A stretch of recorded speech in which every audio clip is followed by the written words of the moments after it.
Very good. చిన్న కథని demonstration రూపంలో చూద్దాం, ఓకేనా? సరే. అనగనగా ఒక కాకి ఉంది. ఆ కాకి ఒకరోజు ఆహారం కోసం అడవంతా వెతుకుతూ ఉంది. అయినప్పటికీ తనకు ఎలాంటి ఆహారం దొరకలేదు. ఆ కాకి తను అలసిపోయింది. ఆహారం కోసం వెతుకుతూ చాలా అలసిపోయి తను చాలా దప్పిగా కొనింది. అలా దప్పిగా ఎక్కడైనా మంచినీళ్ళు దొరుకుతాయా అని వెతుకుతూ ఆ కాకి ఒకసారి ఒక చిన్న కుండ కనపడింది. ఆ కుండ కనపడంగానే కాకి ఎంతో సంతోషించింది. అమ్మయ్యా, ఇప్పుడు నా దాహం తీరిపోతుంది. ఈ కుండలో నీళ్లు తాగి నేను నా దప్పికను తీర్చుకుంటాను అని అనుకుంది. అప్పుడు ఆ కాకి వెంటనే చూసి సంతోషించి ఆ కుండ దగ్గరికి వెళ్ళింది. ఆ కుండ దగ్గరికి వెళ్ళి నీళ్లు తాగడానికి చాలా ప్రయత్నించింది.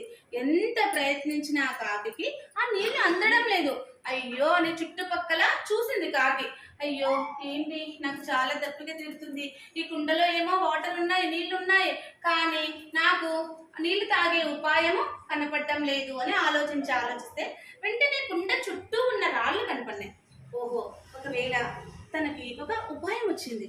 వెంటనే కాకి ఏం చేసింది, వెంటనే ఒక్కొక్క రాయిని తీసుకుంటూ కుండలో వేసింది. ఆ అడవిలో కాకితో పాటు మిగిలిన మొక్కల మీద కొన్ని పక్షులు ఉన్నాయి. ఆ పక్షులన్నీ అబ్జర్వ్ చేస్తున్నాయి. ఏంటి కాకి ఏం చేస్తుంది అని ఆలోచిస్తున్నాయి. వాటికి ఏమీ అర్థం కాలేదు కాకి ఏం చేస్తుందో. కాకి చాలా ఓర్పుగా, చాలా ఓపికగా ఒక్కొక్క రాయిని తన ముక్కుతో తీసుకుంటూ ఒక్కొక్క రాయిని కుండలో వేస్తూ వచ్చింది. అలా వేస్తూ వేయగా కాకి అర్థమైంది, ఆ వాటర్ నీళ్లు కొంచెం వేయంగా కాకి ఆ నీళ్ళు అనేవి కుండలోకి పైకి వచ్చేసాయి.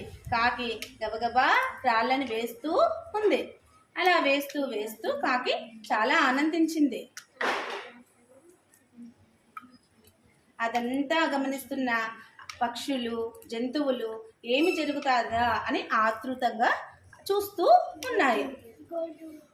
చూస్తుండగానే నీళ్లు అడుగు భాగం నుంచి పై భాగానికి వచ్చేస్తున్నాయి.